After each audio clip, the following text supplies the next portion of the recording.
Hey guys, I'm finally back at my place and it really pained me not to be able to voice my content. And I know you all have missed me a lot as well. But now that I'm back, no more computerized voices are going to be used. Boruto chapter 63 surprised us a lot and have also left us with a lot of questions. We have Boruto having full control over his Borushiki form at the end of the chapter. Maybe. And while being in that form, he could be seen with a dojutsu, which is either Momoshiki's Byakugan or Boruto's Jogan. And another surprising thing we get is Ada seems to have a crush on Boruto. What?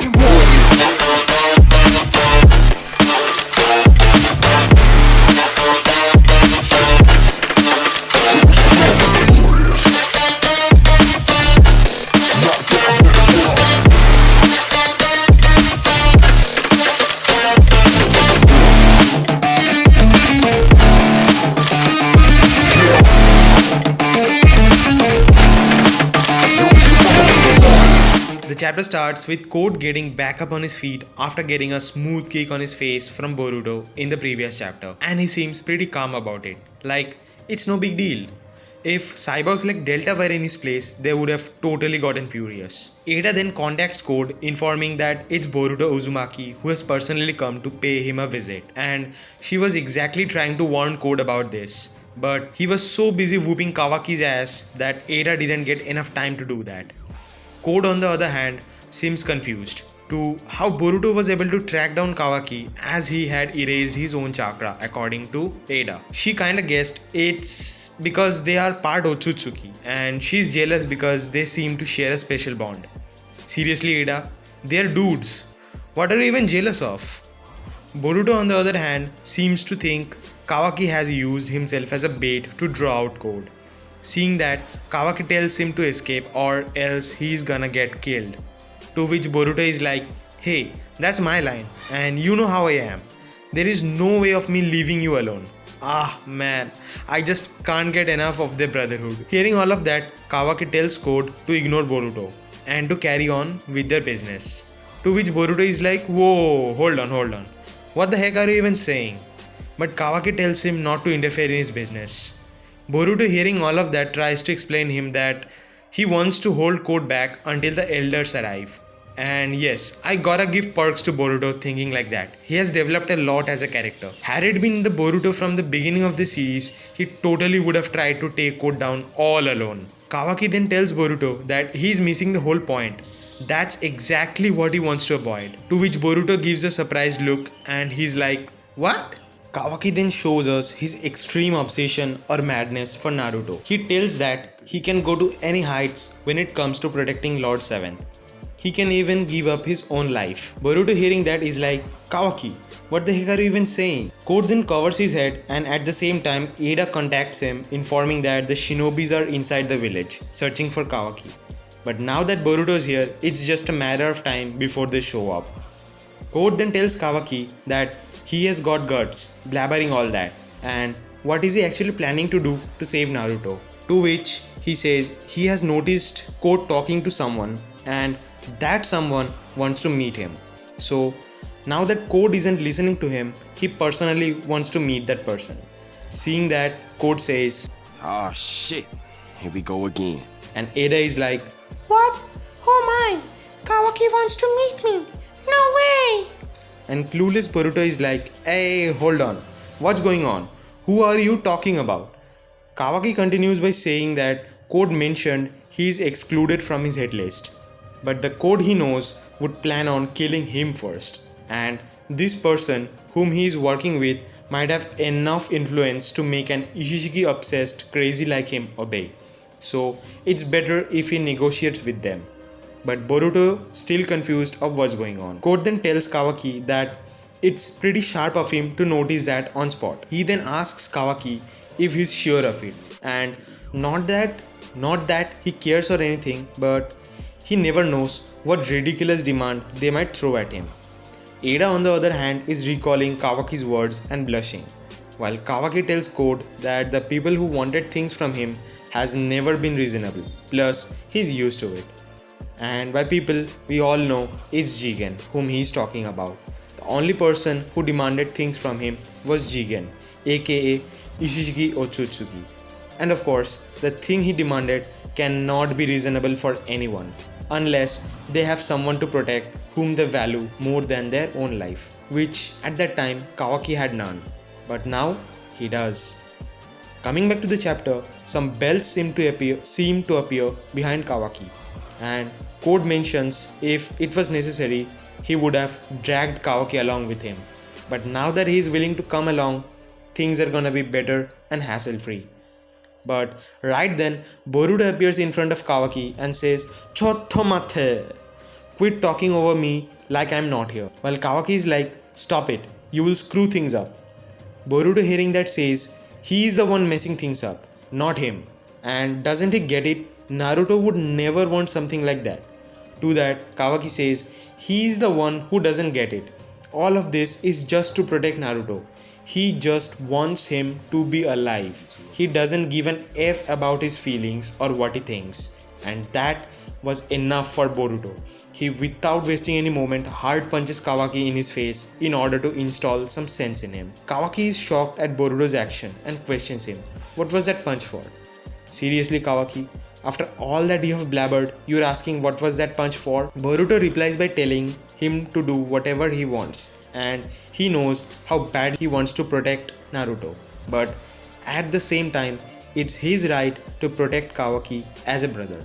And right after that, something happened which we did not expect at all. Ada starts to simp on Boruto. What? I mean, come on Ada. Your fondness towards Kawaki was acceptable. But now Boruto as well? Oh, and guys, if you are new to our channel, do hit the subscribe button and turn the notifications on to never miss an update. And don't forget to give the video a thumbs up. The scene then comes back to Code, who is glad to have met Boruto. He introduces himself as a worshipper of Otsutsuki and that he has inherited their grand will. To which Boruto is like, what you are and whatever your goals are, it does not interest me. And damn, I gotta say, having all that information about Code, he has got the guts of saying that in front of his face. Code then continues by saying he reveres Boruto because Otsutsukis are his faith. To him, they are equivalent to God. And after that, Code reveals the bitter truth of Boruto being sacrificed to the Ten Tails in order to obtain the divine fruit. Though it would pain him a lot to do so because of his obsession towards the Otsutsukis. Boruto then tells Code to call it a day and go home.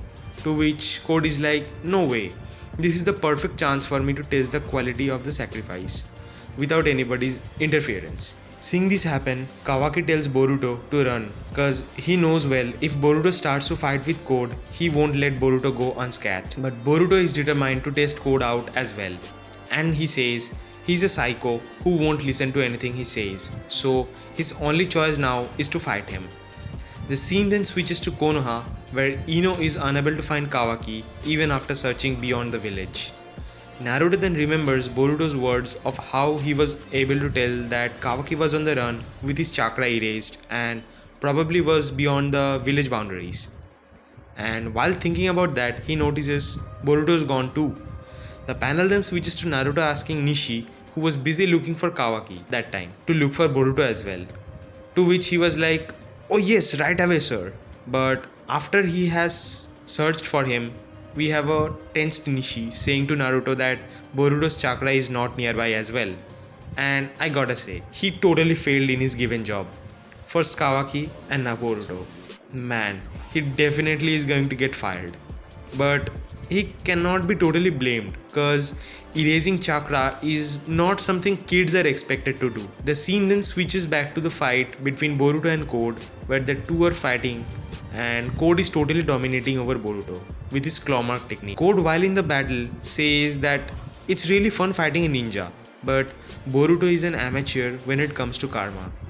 And shortly after, he showed Boruto his place by beating the crap out of him with his karma activated. Code later reveals it's true that karma drastically increases speed and power of the user, but that alone is not the result of that sudden jump in physical abilities. The secret lies in the true essence of the karma. By true essence, he meant the combat experience of that Otsutsuki that it has gathered over millennia, which gets overlaid in the body and mind of the user. And that is a core reason to why the user gets stronger. In short, the user becomes a trained warrior if he is able to properly draw out the power of karma. And this does explain why finding a perfect vessel was so difficult for Jigen. Code then starts to beat the shit out of Boruto yet again and tells to show him the actual power of Momoshiki Otsutsuki. And just when he was about to stomp Boruto's head, Boruto vanishes from there. And you all know by now what actually happens. Yes, Boruto appears with a fiery aura surrounding him, and the karma patterns on him looks like that of Borushiki form, except he has no horns, which does arise a lot of questions. Has the pills given by Amado worked and Boruto managed to suppress Momoshiki? Or is Momoshiki in control of Boruto's body but the manifestation is not that much as it was before? Or did the horn not grow back after Boruto had destroyed it? And is the dojutsu that we are seeing is Momoshiki's Byakugan or Boruto's Jogan? Cause if we go back to chapter 1 where Boruto was fighting Kawaki and focus on that moment where Boruto had activated his Jogan, it looked like a simple Byakugan. And when this scene was animated, everyone was in confusion as to what had happened. Maybe it's not that much of a big deal and it was just an error, which we don't know of course. But now that it has appeared again, we all are in confusion as to what it is. But the arrow is kind of pointing towards Jogan, cause the pills that Amado gave to Boruto is for weakening Byakugan. So it's high likely that Momoshiki is sleeping and it's Boruto using the full extent of his karma at the moment with his Jogan activated. And that's it for the video guys. Do let me know your thoughts in the comments down below about this video and chapter. And see you all in the next video.